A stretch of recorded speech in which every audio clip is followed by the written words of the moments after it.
Saya nak ajukan kepada Profesor Madya, Dr. Muhammad Rozaimi Ramli, Ketua Jabatan Pengajian Islam, Fakulti Sains Kemanusiaan UPSI. Dr. Rozaimi, masih ada lagi orang yang salah faham, menganggap bahawa hijrah berlaku pada bulan Muharram.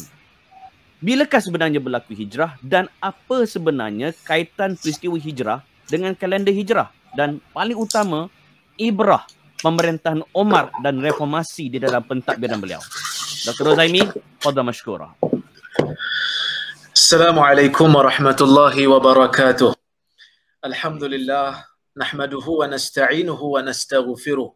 Wa na'udzu billahi min syururi anfusina wa min sayyiati a'malina. Man yahdihillahu fala mudilla lah wa man yudlil fala hadiya lah. Asyhadu an la ilaha illallah wahdahu la syarika lah. Wa ashhadu anna Muhammadan abduhu wa rasuluh. Allahumma salli wa sallim ala Muhammad wa ala alihi wa sahbihi ajma'in. Amma ba'd. Terima kasih kepada saudara Amin yang berusaha, yang berbahagia, Profesor Datuk Dr. Muhammad Amin bin Muhammad Taf selaku Naib Chancellor Universiti Pendidikan Sultan Idris yang ada bersama-sama dengan kita pada malam ini.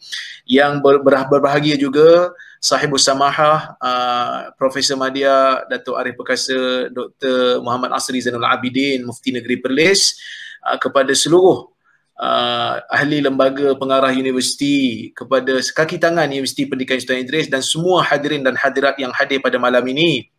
Alhamdulillah, kita bersyukur kepada Allah Subhanahu Wa Taala kerana kita dapat dipertemukan pada malam ini. Pertamanya saya bagi pihak penganjur mengucapkan ataupun memohon ribuan kemaafan disebabkan oleh kerana ada masalah teknikal yang kita tak dapat nak atasi menyebabkan sedikit kelewatan pada penganjuran majlis ini. Tapi alhamdulillah pada malam ini kita dapat bersama-sama walaupun sedikit lewat tetapi masih lagi alhamdulillah berada dalam majlis ilmu. Berbalik pada soalan Amin tadi, ini satu soalan yang biasa, bahkan saya membaca tulisan Datuk Mufti lama dulu berkenaan dengan isu ini, yang mana sering terjadi salah faham di kalangan orang-orang Melayu bahawasanya bila masuk aja bulan Muharram dia akan berbincang tentang hijrah, maka timbullah satu kepercayaan seolah-olah seperti hijrah itu berlaku pada bulan Muharram. Jadi ini adalah satu salah faham yang kita mesti perbetulkan. Benar, hijrah itu berlaku. Betul, hijrah itu memang berada di dalam sejarah Islam, tetapi ia bukan berlaku pada bulan Muharram. Ia berlaku ketika mana Nabi SAW bertemu dengan puak-puak yang berasal daripada Madinah, puak-puak Ansar, yang mana puak-puak Ansar apabila melakukan perjanjian Aqabah. Ini kita balik, kita ghostan balik, kata orang Melayu, kita ghostan balik ataupun kita reverse balik kepada sirah. Kita melihat bagaimana Nabi SAW ketika mana berada di Mekah, Nabi berada dalam keadaan yang tertekan. Nabi berada dalam keadaan yang sukar. Tidak ramai di kalangan bangsawan-bangsawan yang mempunyai kuasa politik di Mekah pada ketika itu ingin mengikut Nabi SAW, sehingga terpaksa Nabi pergi ke Taif untuk mencari ruang-ruang baru di dalam dakwah dan akhirnya tidak berjaya juga. Tetapi akhirnya Nabi bertemu dengan orang-orang Madinah yang berada di Mina pada ketika itu.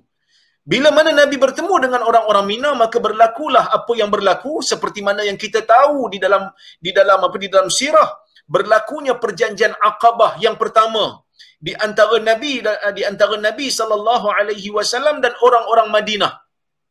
Kemudian Nabi SAW menghantarkan kepada orang-orang Madinah itu Mus'ab bin Umair, supaya Mus'ab ini boleh mengajarkan kepada orang-orang Madinah itu Al-Quran, yakni mengajarkan agama kepada orang-orang Madinah, kemudian dapat berdakwah kepada orang-orang Madinah. Dalam setahun kemudian, ramai di kalangan orang-orang Madinah itu telah menerima Islam dan berlakunya perjanjian Aqabah yang kedua.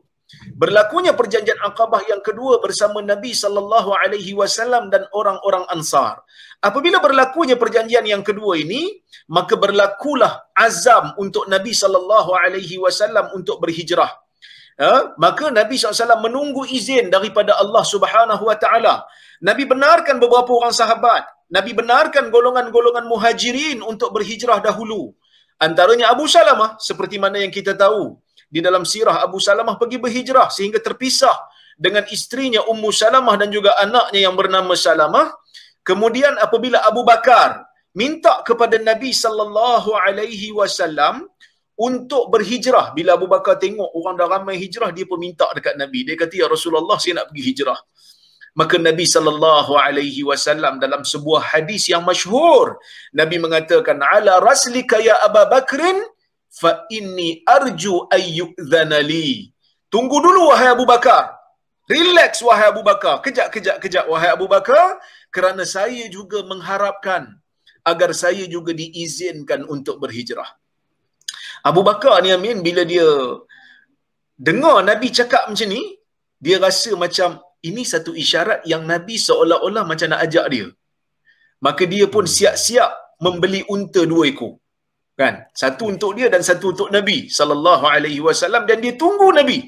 Dia tunggu Nabi sehinggalah apabila Nabi datang ke rumah dia waktu panas-panas tengah hari ni, waktu panas-panas terik ni, Nabi datang dalam keadaan muka Nabi berbalut. Dia kata kepada anak dia, dia kata, ni Nabi tak datang waktu ni melainkan telah berlaku satu perkara, kata Abu Bakar. Nabi pun masuklah, kan? Nabi masuk, Nabi tengok dekat rumah Abu Bakar ni ada orang. Nabi kata, akhrij man indak, wahai Abu Bakar, keluarkan mereka yang ada di sisi kamu ni. Maka Abu Bakar kata kepada Nabi, innama hum ahluka ya Rasulullah. Ini semua pakat keluarga semua ya Rasulullah. Cuma ulama sirah dia bincang lah, kenapa Nabi tak nak orang ada kat situ kan? Kenapa Nabi suruh keluar? Saya tertarik dengan satu tafsiran di kalangan para ulama. Dia kata Nabi suruh keluar ni bukan kerana apa? Kerana kan waktu tu Quraisy telah pun berbincang. Quraisy ni dah bincang dah. Quraisy dah bincang sama-sama dia orang. Ada yang bagi cadangan nak tangkap Nabi. Kita tangkaplah Muhammad ni sebab makin lama makin ramai pula pengikut dia kan. Makin ramai pula dia punya pengaruh makin besar. Ada yang kata tak boleh lah tangkap. Tangkap pun kita tangkap dia. Orang-orang ni masih ada. Idea dia akan berkeliaran juga kat Mekah ni. Jadi nak tangkap tak boleh. Ada yang kata tak payah tangkap lah. Kita orang kata apa? Kita buang negeri je lagi senang. Ada juga yang tak setuju. Dia kata kalau buang negeri, nanti dia pergi mana pun orang ikut dia. Dia dapat penyokong yang baru, dia perang pula dengan kita, jenuh juga kita. Ada yang kata kita bunuh macam tu kan. Kita bunuh je. Abu Jahal kata kita bunuh, kita panggil semua orang-orang muda yang gagah-gagah perkasa ni kan. Panggil orang muda yang gagah perkasa ni, tapi Datuk Arif Perkasa tak masuklah kan. Yang gagah perkasa ni supaya kita bunuh dia dengan satu pukulan. Sebab orang Arab zaman dulu ni tuan-tuan, dia orang ada semangat kabilah kuat, semangat asabiah kan. Jadi kalau puak kita kena, dia orang akan tuntut bela. Jadi dia orang nak orang kata apa, nak hindarkan diri daripada puak-puak Quraisy ni tuntut bela kalau dia orang bunuh Muhammad ni. Sebab Nabi Muhammad SAW daripada keturunan Bani Hashim, keturunan yang mempunyai pengaruh yang besar. Jadi nak bunuh. Bila nak bunuh, maka datang arahan Allah, datang keizinan Allah untuk Nabi berhijrah. So bila Nabi tengok ada orang kat situ, Nabi tengok ada perempuan, ada budak-budak. Jadi Nabi rasa bukan Nabi ragu kepada keikhlasan orang yang ada dalam rumah Abu Bakar, tapi sifat berhati-hati Nabi tu. Kerana bimbang orang akan bercerita dalam keadaan dia tak sengaja. Nabi bimbang akan bocor rahsia dia nak pergi bersama dengan Abu Bakar berhijrah. Maka berlakulah peristiwa hijrah seperti mana yang kita tahu. Jadi kalau kita tengok dalam kitab yang ditulis oleh Syekh Al-Mubarak Furi, Safiyur Rahman Al-Mubarak Furi menulis dalam kitab Ar-Rahiqul Makhtum. Dia mengatakan bahawasanya Nabi SAW keluar daripada rumah ketika hijrah tu sekitar 27 ataupun 28 bulan Safar. Nabi keluar di hujung bulan Safar. Nabi keluar di hujung bulan Safar dan Nabi duduk di Gua Sur selama 3 malam. Awal-awal Rabiul Awal barulah Nabi keluar daripada Gua Sur sampai ke Madinah kira-kira pada 12 Rabiul Awal. 12 Rabiul Awal sekitar itulah. Yang mana bulan Rabiul Awal merupakan bulan di mana Nabi SAW sampai ke Madinah. Nak beritahu apa?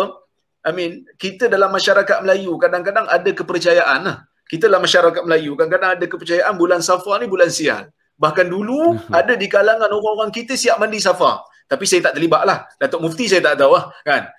Jadi kita mungkin pernah, sebahagian daripada kita mungkin pernah terlibat dengan mandi Safar nak tolak bala. Saya kata bulan ni bulan bala. Bahkan sebahagian ulama mentafsirkan hadis Nabi. Bukan semua. Tapi ada sebahagian ulama yang mentafsirkan hadis Nabi. La adwa wala tiyarata wala safar. Tidak ada kepercayaan penyakit berjangkit dengan sendiri tanpa izin Allah. Tidak ada kepercayaan sial. Tidak ada kepercayaan bulan Safar. Sebagai ulama mentafsirkan bulan Safar ni kerana orang jahiliah dok percaya bulan Safar ni bulan bawa bencana, bulan bawa bala. Maka Nabi keluar daripada Madinah, Nabi keluar daripada Mekah bulan Safar. Dia seolah-olah nak bagi isyarat lah. Kemenangan Islam ni bermula pada bulan Safar. Kemenangan dia bermula bila Nabi keluar rumah bulan Safar, masuk ke Madinah bulan Rabiul Awal. Cuma pada tahun hijrah ni tuan-tuan dan puan-puan rahmati Allah sekalian, dia tidak dikira daripada zaman awal lah. Nabi sampai bulan Rabiul Awal, tetapi perkiraan tahun tu tidak berlaku pada waktu Nabi SAW masih hidup. Di mana ia berlaku pada tahun pemerintahan Umar ibn al-Khattab. Kira-kira pada tahun ke-17 ataupun pada tahun ke-16 hijrah. Barulah berlaku perkiraan tahun secara rasmi. Cuma jangan salah faham tuan-tuan dan puan-puan, bukan bermakna tak sebelum tu orang tak kira tahun. Orang kira tahun. Allah Subhanahu Wa Taala mewajibkan ke atas orang-orang Islam untuk buat haji. Bila nak buat haji kena tunggu bulan Zulhijjah. Dah tentulah ada perkiraan bulan. Bila ada perkiraan bulan baru boleh ada perkiraan tahun. Allah Subhanahu Wa Taala menyebutkan di dalam Al-Quran, "Huwallazi ja'ala asy-syamsa dhiya'a wal qamara nura wa qaddarahu manazila lita'lamu 'adada as-sinina wal hisab." Allah Subhanahu Wa Taala berfirman, Allah Taala kata dialah, yakni Tuhanlah yang menjadikan matahari itu bercahaya. Dan Allah Taala menjadikan bumi itu Allah Taala menjadikan matahari itu bercahaya. Allah Taala menjadikan bulan itu cerah. Dan Allah Taala tentukan tempat jatuh, iaitu tempat dia terbit, tempat dia jatuh, tempat dia terbenam. Lita'lamu 'adadas sinina wal hisab, supaya kamu semua boleh kira adadas sinin, bilangan-bilangan tahun dan bilangan-bilangan hisab. Jadi tuan-tuan dan puan-puan rahmati Allah Subhanahu Wa Taala, perkiraan tahun tu dah ada. Tahun tu dah ada di zaman orang Arab. Cuma nak mula daripada tahun mana nak kira? Kalau kita tengok orang-orang barat, mereka kira tahun Masihi.